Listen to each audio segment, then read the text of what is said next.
ഉച്ചതിരിഞ്ഞപ്പോഴേക്കും അവർ പാലക്കാട്ടേക്ക് എത്തിച്ചേർന്നു.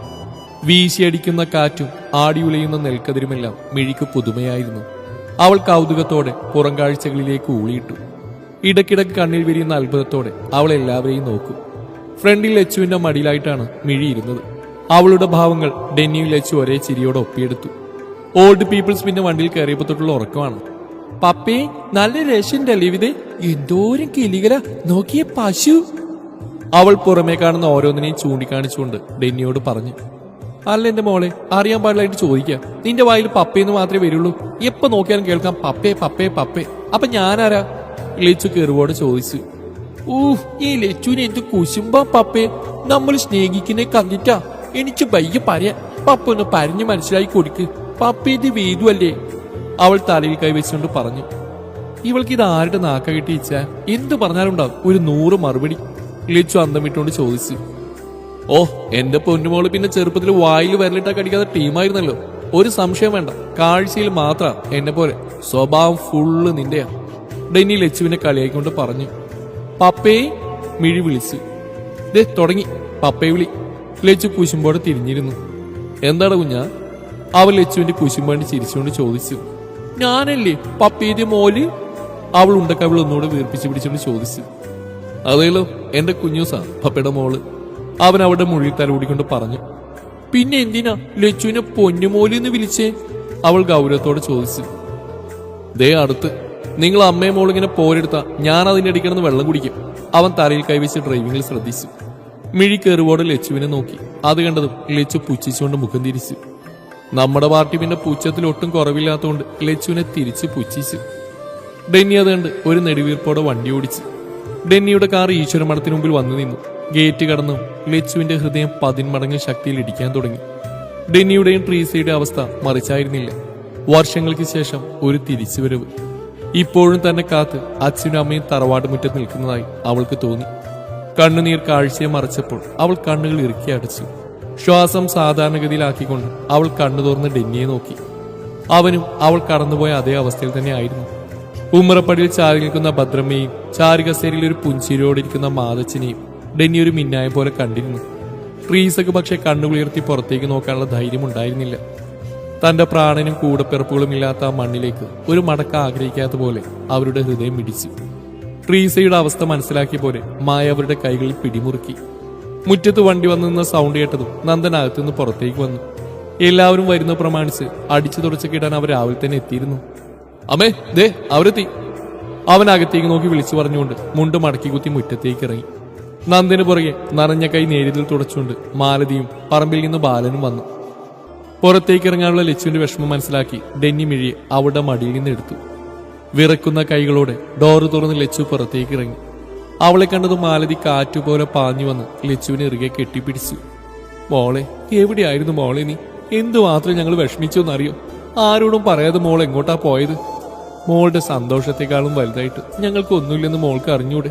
എന്നിട്ടും എന്തിനാ ഞങ്ങൾ വിട്ടു പോയത്? അവരവരുടെ മുടിയിലും മുഖത്തും തഴുകിക്കൊണ്ട് പരിഭവം പറഞ്ഞു. അമ്മായി, എനിക്ക് അപ്പം അങ്ങനെയൊക്കെയാണ് ചെയ്യാൻ തോന്നിയത്. നിങ്ങളുടെ മുഖത്ത് നോക്കാനുള്ള ധൈര്യം ഉണ്ടായിരുന്നില്ല. എന്നോട് ക്ഷമിക്കാം അമ്മായി. അവൾ അവരുടെ കൈകൾ കൂട്ടിപ്പിടിച്ച് പൊട്ടിക്കരഞ്ഞു. എന്താ മോളെ ഇത്? ക്ഷമ ചോദിക്കേണ്ടത് ഞങ്ങളല്ലേ? മോളുടെ മനസ്സ് കാണാൻ അമ്മായിക്ക് കഴിഞ്ഞില്ല. എന്റെ മോള് കരയാതെ. അവരവിടെ കണ്ണു തുടച്ചുകൊണ്ട് പറഞ്ഞു.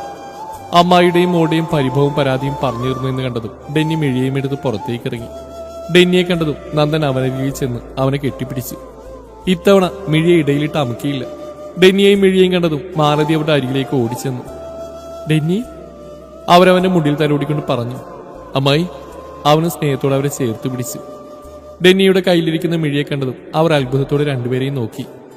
മോൾക്ക് അമ്മൂമ്മയെ മനസ്സിലായോ? അവർ വാത്സല്യത്തോടെ ചോദിച്ചു. ഇല്ല, ആരാ? എനിക്കറിയില്ലല്ലോ. മിഴി ആലോചിച്ചുകൊണ്ട് പറഞ്ഞു. ഞാൻ മോളുടെ അമ്മൂമ്മയാ. അവർ ചിരിയോടെ പറഞ്ഞു. എന്റെ അമ്മൂമ്മ അതാ അല്ലേ പപ്പേ? മായ നോക്കി പറഞ്ഞുകൊണ്ട് ശരിയല്ലെന്ന രീതിയിൽ അവൾ ഡെന്നിയെ നോക്കി. ഇത് മോളുടെ അമ്മൂമ്മയാ. മോളെ കാണാൻ കാത്തിരിക്കുന്നു. ചെല്, പോയി വിശേഷമൊക്കെ ചോദിക്ക്. ഡെന്നി അവളെ മാലതിയുടെ കയ്യിൽ ഏൽപ്പിച്ചുകൊണ്ട് പറഞ്ഞു. ആനോ? എന്റെ അമ്മൂമ്മയാണോ? എന്നിട്ട് എന്താ ഇത്തിരി നാൾ എന്നെ കാണാൻ വരാഞ്ഞേ? മിഴി ഗൗരവത്തിൽ ചോദിച്ചു. അമ്മൂമ്മ അറിഞ്ഞില്ലട കണ്ണ മോളുടെ കാര്യം. അറിഞ്ഞിരുന്നെങ്കിൽ ഓടി വന്നേന്. നിന്റെ അമ്മ പറഞ്ഞില്ല അമ്മൂമ്മേനോട്. അവരവിടെ നെറ്റിയിൽ ചുംബിച്ചുകൊണ്ട് പറഞ്ഞു. അല്ലേനും ഈ ലച്ചു ഇങ്ങനെയാ, എല്ലാം മരക്കും. എന്താ ലച്ചു അമ്മൂമ്മനോട് പറയാഞ്ഞ്? കണ്ടില്ലേ അമ്മൂമ്മച്ച് വിഷമായി. മിഴി ലച്ചുവിനെ ശാസിച്ചു. മിഴിയുടെ സംസാരം കേട്ട് മാലതിയും ബാലനും നന്ദനും ചിരിച്ചു. കാഴ്ചയിൽ ഡെന്നിയാന് ദേ ഈ കണ്ണ് വരെ ഒരേപോലെ, പക്ഷെ സ്വഭാവ ആ കുറുമ്പി ലച്ചുവിന്റെയാ. മാലതി ചിരിയോടെ പറഞ്ഞു. ഇങ്ങോട്ട് വന്നിടിക്കാൻ തരി, ഞാൻ കാണട്ടെ നിന്നെ ഒന്ന്. നന്ദൻ അവളെ വാങ്ങി കറക്കിക്കൊണ്ട് പറഞ്ഞു. അത് ഇഷ്ടായതുപോലെ മിഴി പൊട്ടിച്ചിരിച്ചു. നന്ദച്ച ഇനിയും, അവൾ ആവേശത്തോടെ പറഞ്ഞു. എന്താ വിളിച്ചേ? അവൻ അത്ഭുതത്തോട് ചോദിച്ചു. നന്ദച്ചാന്ന് മിഴി കൊഞ്ചിക്കൊണ്ട് വിളിച്ചു. ഇന്ന് ആരാ പറഞ്ഞേ ഇങ്ങനെ വിളിക്കാൻ? അവൻ ആ കുഞ്ഞിക്കവളിൽ മുത്തിക്കൊണ്ട് ചോദിച്ചു. പപ്പയാ പറഞ്ഞേ, അല്ലേ പപ്പയെ? മിഴി ഡെന്നിയെ നോക്കി ചോദിച്ചു. ഡെന്നി മറുപടിയായിട്ടൊന്ന് കണ്ണു ചിമ്മി കാണിച്ചു. മാലതി മെല്ലെ നടന്ന് ട്രീസയുടെ അരികിലെത്തി. ട്രീസേ, അവർ വിതുമ്പലോടെ വിളിച്ചു. മറുപടിയായി പൊട്ടിക്കരഞ്ഞുകൊണ്ട് ട്രീസ അവരെ പുണർന്നു. രണ്ടുപേരുടെയും സ്നേഹം കണ്ടുന്നവരുടെ കണ്ണുകളെയും നനയിച്ചു. ആ മതിയിടോ കരഞ്ഞത്, താൻ അവരെ അകത്തേക്ക് വിളിക്കുക. രംഗൊന്ന് ശാന്തമാക്കാൻ ബാലൻ പറഞ്ഞു. മാലതി എല്ലാവരെയും അകത്തേക്ക് വിളിച്ചു. ഞങ്ങൾ വരാം, അമ്മായി നടന്നോ, വേറെ രണ്ടുപേരും കൂടി കാണാനുണ്ട്. ഡെന്നി മിഴിയെ നന്ദന്റെ കയ്യിൽ നിന്ന് വാങ്ങി ലച്ചുവിന്റെ കൈ പിടിച്ചുകൊണ്ട് പറഞ്ഞു. എങ്ങോട്ടാണെന്ന് മനസ്സിലായതും ലച്ചുവിലെ ഒരു വിറയിൽ അനുഭവപ്പെട്ടു. അതറിഞ്ഞ പോലെ ഡെന്നി അവളെ ഒന്നുകൂടി തന്നിലേക്ക് ചേർത്ത് പിടിച്ചു. തെക്കേ തൊടിയിലേക്ക് നടക്കുമ്പോൾ പലതവണ ലച്ചുവിന്റെ കാലുകൾ ഇടറി. കണ്ണുകൾ നിർത്താതെ പെയ്തു. അപ്പോഴെല്ലാം അവൾക്ക് താങ്ങായി ഡെന്നി ഉണ്ടായിരുന്നു. ദൂരെ നിന്ന് അവരുടെ അസ്ഥിത്തറ കണ്ടതും അതുവരെ സംഭരിച്ച ധൈര്യമെല്ലാം ചോർന്നുകൊണ്ട് ലച്ചു അവിടേക്ക് ഓടിയെടുത്തു. പൊട്ടിക്കരഞ്ഞുകൊണ്ട് അവൾ ആ മണ്ണിലേക്ക് ഇരുന്നു. ആ കാഴ്ച കണ്ടു നിൽക്കാൻ കഴിയാതെ ഡെന്നി മിഴികൾ താഴ്ത്തി. അവന്റെ മിഴികളിൽ നിന്നും രണ്ടു തുള്ളി മണ്ണിലേക്ക് പതിച്ചു. അച്ഛ, അമ്മേ എഴുന്നേക്ക്, വാ, മതി ഇവിടെ കിടന്ന്. ദേ നിങ്ങളുടെ ലച്ചു വന്നു. ഞാൻ ഒറ്റക്കല്ല അച്ഛ, എന്റെ ഇച്ഛാനിപ്പോ എന്റെ കൂടെയുണ്ട്. ഞങ്ങളുടെ മോളും. നിങ്ങൾക്ക് കാണണ്ട അവളെ കൊഞ്ചിക്കണ്ടേ? ഇവിടെ ഇങ്ങനെ കടന്ന എങ്ങനെയാ? വന്നൂടെ എന്റെ അടുത്തേക്ക്. ലച്ചു ഒറ്റക്കല്ലേ? നിങ്ങളില്ലാതെ ലച്ചുവിന് പറ്റില്ലാന്ന് അറിഞ്ഞൂടെ? എന്നിട്ട് എന്തിനാ എന്നെ തനിച്ചാക്കിയേ? അവൾ പദം പറഞ്ഞ് കരഞ്ഞുകൊണ്ടിരുന്നു. അവരുടെ മരണശേഷം ഒരിക്കൽ പോലും ലച്ചു അങ്ങോട്ടേക്ക് പോയിരുന്നില്ല. ആദ്യമായിട്ടാണ് അവൾ ആ അസ്ഥിത്തറ കാണുന്നത്. ലച്ചുവിന്റെ കരച്ചിൽ കണ്ട് മിഴി വിതുമ്പി തുടങ്ങിയിരുന്നു. അവൾ ഡെന്നിയുടെ കയ്യിൽ നിന്ന് ഊർന്നിറങ്ങി ലച്ചുവിന്റെ അരികിലേക്ക് നടന്നു. അമ്മേ, അവൾ തേങ്ങിക്കൊണ്ട് വിളിച്ചു. മിഴിയെ കണ്ടതും ലച്ചു അവളെ വാരിപ്പുണർന്നുകൊണ്ട് കരഞ്ഞു. നോക്കച്ഛന്റെ മോളെ, ഇച്ചാന്റെ പോലെ തന്നെ ഇല്ലേ? നോക്കമ്മേ, നിങ്ങളുണ്ടായിരുന്നെങ്കിൽ ഇവിടെ രണ്ടുപേരും ഒരു വഴിക്കാക്കിയേനെ. എന്നെ പോലെ കുറുമ്പിയാണെന്നാ എല്ലാരും പറയുന്നത്. പക്ഷെ ലച്ചുവിന്റെ കുറുമ്പൊക്കെ നിങ്ങളുടെ കൂടെ പോയില്ലേ? ആ പഴയ ലച്ചുവിന്റെ കളിയും ചിരിയും കൊണ്ടല്ലേ നിങ്ങൾ പോയത്? പിണക്ക എനിക്ക് നിങ്ങളോട്. അവൾ പരിഭവം പറഞ്ഞുകൊണ്ട് ഏങ്ങിക്കരഞ്ഞു. കരയില്ലേ അമ്മേ? അമ്മ കരഞ്ഞ എനിക്ക് ചങ്കരം വരും. പപ്പേ, അമ്മനോട് കരയില്ലേ എന്ന് പറ. മിഴി വിതുമ്പിക്കൊണ്ട് പറഞ്ഞു. വേദു മതി, വഴി നിൽക്ക്. നീ കരഞ്ഞ മോളും കരയും. എഴുന്നേൽക്കടാ. അവൻ മിഴിയെടുത്ത് അവളെ പിടിച്ചെഴുന്നേൽപ്പിച്ചുകൊണ്ട് പറഞ്ഞു. ഇച്ചായ, അമ്മ, അച്ഛൻ. അവൾ അവന്റെ നെഞ്ചിലേക്ക് മുഖം പൊഴുതിക്കൊണ്ട് വിതുമ്പി. നിറഞ്ഞ കണ്ണുകളെ അവളിൽ നിന്ന് മറച്ചുകൊണ്ട് അവൻ നിന്നു. നിർബന്ധപൂർവ്വം അവൾ അവിടെ നിന്ന് കൂട്ടുമ്പോൾ ഒരിക്കൽ പോലും തന്റെ മനസ്സിന്റെ പിടിവിടാതിരിക്കാൻ അവൻ ശ്രമിച്ചിരുന്നു. മുന്നോട്ട് നടക്കുമ്പോഴും പലവട്ടം തിരിഞ്ഞു നോക്കുന്ന ലച്ചുവിനെ ബലമായി തന്നെ ചേർത്ത് പിടിച്ചവൻ നടന്നു. വീശിയടിച്ച കാറ്റിൽ അവരുടെ വരവിന്റെ സന്തോഷമെന്ന വണ്ണം ആ അസ്ഥിത്തറകൾ പൂക്കളാൽ മൂടി. ഡെന്നി ലച്ചുവും മിഴിയുമായി ഈശ്വരമഠത്തിന്റെ പടികൾ ചവിട്ടി. ലച്ചു ആകെ തളർന്നിരുന്നു.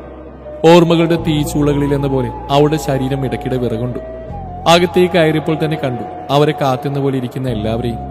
ലച്ചുവിനെ ചേർത്ത് പിടിച്ചു വരുന്ന ഡെന്നിയെ കണ്ടപ്പോൾ തന്നെ നന്ദൻ അവരുടെ അരികിലേക്ക് ചെന്ന് മിഴി അവന്റെ കയ്യിൽ നിന്ന് വാങ്ങി. ഡെന്നി എല്ലാവരെയും നോക്കി. ഇപ്പോഴൊന്നും ചോദിക്കണമെന്ന മട്ടിൽ ലച്ചുവിനെ ചേർത്ത് പിടിച്ച് മുകളിലേക്ക് കയറി. അമ്മ എന്തിനാ കരഞ്ഞത് നന്ദച്ചാ? മിഴി ചുണ്ടു ചുളുക്കി അവർ പോകുന്നത് നോക്കി ചോദിച്ചു. അതോ അമ്മക്ക് സങ്കടം വന്നിട്ടാടാ. അവൻ ആ കുഞ്ഞുമുഖത്ത് തലോടിക്കൊണ്ട് പറഞ്ഞു. അമ്മയ്ക്ക് എന്തിനാ ശങ്കരം വന്നേ? ഞാൻ ഇനി കുരുമ്പ് കാണിച്ചില്ല, സത്യം. അമ്മേനൊരു പറയോ ശങ്കരപ്പരന്റാന്ന്?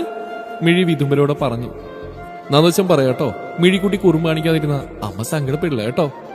അവൻ നിറഞ്ഞു തുടങ്ങി അവിടെ കണ്ണുകൾ തുടച്ചുകൊണ്ട് പറഞ്ഞു.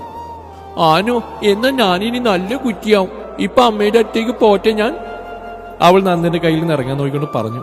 അമ്മയ്ക്ക് ഇപ്പൊ ഉവാവാണ്, അമ്മ കിടന്നോട്ടെ. നന്ദച്ചൻ മോൾക്ക് കുളം കാണിച്ചു തരാം. അവൻ അവളുടെ ശ്രദ്ധ മാറ്റാവുന്ന പോലെ പറഞ്ഞു. കൊലത്തില് മീമിൻറ്റാ? അവൾ മിഴികൾ ഒന്നുകൂടെ വെളുത്തിക്കൊണ്ട് ചോദിച്ചു. പിന്നെ കുറെ മീനുണ്ട്, വാ നമുക്ക് കാണാൻ പോവാം. അവന് അതേപോലെ കണ്ണുകൾ വെളുത്തി പറഞ്ഞു. ആ വാ പോവാ. അവൾ സന്തോഷത്തോടെ തലവിലക്കി. എല്ലാവരും അവരുടെ സംസാരം കേട്ട് ഒരു ചിരിയോടെ ഇരുന്നു. എങ്കിലും ലച്ചുവിന്റെ കാര്യോർത്ത് അവർ വിഷമിച്ചിരുന്നു. പക്ഷെ ഇപ്പൊ അവൾക്ക് ഏറ്റവും ആവശ്യം ഡെന്നിയുടെ സാമീപ്യാണെന്ന് അറിയുന്നതുകൊണ്ട് ആരും അവരെ ശല്യപ്പെടുത്താൻ പോയില്ല. പടികൾ കയറാൻ ബുദ്ധിമുട്ടുന്ന ലച്ചുവിനെ ഡെന്നി തന്റെ കൈകളിൽ കോരിയെടുത്ത് നടന്നു. അവൾ ഞെട്ടിക്കൊണ്ട് അവന്റെ മുഖത്തേക്ക് നോക്കി. ആ നിമിഷം തന്നെ അവൻ മുഖം താഴ്ത്തി അവളുടെ നെറുകയിൽ ചുംബിച്ചു. ലച്ചു നിർവികാരതയോടെ നിറഞ്ഞ കണ്ണുകളാൽ അവനെ നോക്കി കിടന്നു. മാലതി രാവിലെ തന്നെ ലച്ചുവിന്റെ മുറി വൃത്തിയാക്കിയിട്ടിരുന്നു. ഡെന്നി അവളെയും കൊണ്ട് അകത്തേക്ക് കയറി. മെല്ലെ ബെഡിലായി അവളെ ചായച്ച് കിടത്തി ആ നെറ്റിയിൽ ചുംബിച്ചു. അവൻ അവളെ നോക്കി ജനൽപ്പാളികൾ വലിച്ചു തുറന്നു. തണുത്ത കാറ്റ് അകത്തേക്ക് കടന്നു. പുറത്തേക്ക് നോക്കിയപ്പോൾ കണ്ടു നന്ദന്റെ കൂടെ കുളത്തിന്റെ അരികിലേക്ക് പോകുന്ന മിഴി.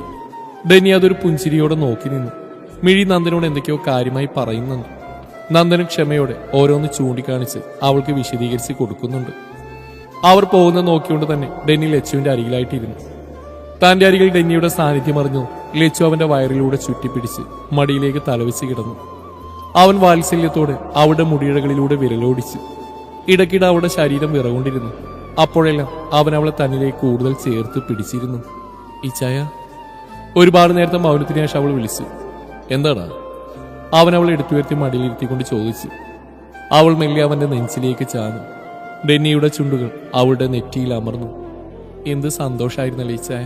അച്ഛനും അമ്മയും അപ്പച്ചനും നമ്മളെല്ലാവരും. ദൈവത്തിന് വരെ കുശുമ്പ് തോന്നിയിട്ടുണ്ടാവും അല്ലേ? അതല്ലേ അവരെ നമ്മളിൽ നിന്നും പിരിച്ചത്? അവൾ ഏങ്ങിക്കൊണ്ട് പറഞ്ഞു. അവളുടെ കണ്ണുനീർ അവന്റെ നെഞ്ചിനെ നനച്ചിരുന്നു. ആ കണ്ണുനീർ തന്നെ ചുട്ടു പൊള്ളിക്കുന്നതായി അവന് തോന്നി. വേദു, മതിയുടെ കരഞ്ഞു. അവർ നമുക്ക് ചുറ്റും ഇപ്പോഴും ഉണ്ട്. ഇച്ചായന്റെ വേദു കരഞ്ഞ അവർക്ക് വിഷമാവില്ലേ? എന്റെ മോൾ ഒറ്റക്കല്ലല്ലോ, നിനക്ക് ഞാനില്ലേ? അച്ഛനായും കാമുകനായും ഭർത്താവായും പിന്നെ നമ്മുടെ മോളില്ലേ? വേറെന്ത് വേണം? ആ കേൾക്കാൻ പറ്റിയുള്ളപ്പോ എന്റെ വേദു നിന്നെ കരയുന്നത്. ഇച്ചായന്റെ കൊച്ചറിഞ്ഞ അതെ ഈ ചങ്ക പെടയുന്നത്.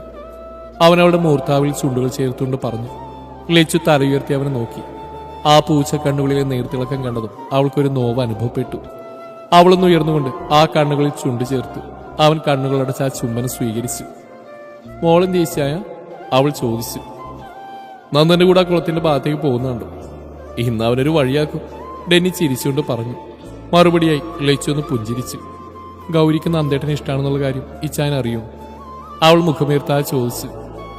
എന്ന് നിന്നോട് അവള് പറഞ്ഞോ? അവൻ അത്ഭുതത്തോട് ചോദിച്ചു. എന്നോട് പറഞ്ഞില്ല, പക്ഷെ ഞാനത് മനസ്സിലാക്കിയിരുന്നു.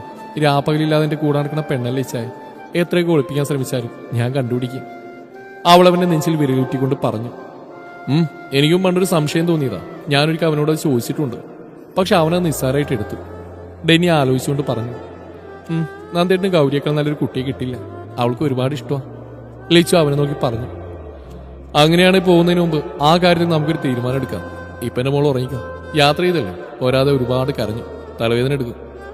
അവൻ അവിടെ നെറ്റിയിലൂടെ വിരലോടിച്ചുകൊണ്ട് പറഞ്ഞു. ലച്ചു അവനിലേക്ക് ഒന്നുകൂടി ചേർന്നിരുന്നുകൊണ്ട് കണ്ണുകൾ അടച്ചു. അവന്റെ കൈകൾ അവൾക്ക് താരാട്ടായി മാറി. അവൾ ഉറങ്ങിയെന്ന് തോന്നിയതും അവൻ മെല്ലെ അവളെ ബെഡിലേക്ക് കിടത്തി. ലച്ചു ഒന്ന് ചിണുങ്ങിയതും അവൻ അവൾക്കരികിലേക്ക് ചേർന്ന് കിടന്നു. അവളുടെ അരയിലൂടെ കൈയിട്ട് കഴുത്തിൽ മുഖം പൊഴുത്തി ഡെന്നി കമിഴ്ന്നു കിടന്നു. ആ കിടപ്പിലെപ്പോഴോ അവൻ ഉറങ്ങിപ്പോയി.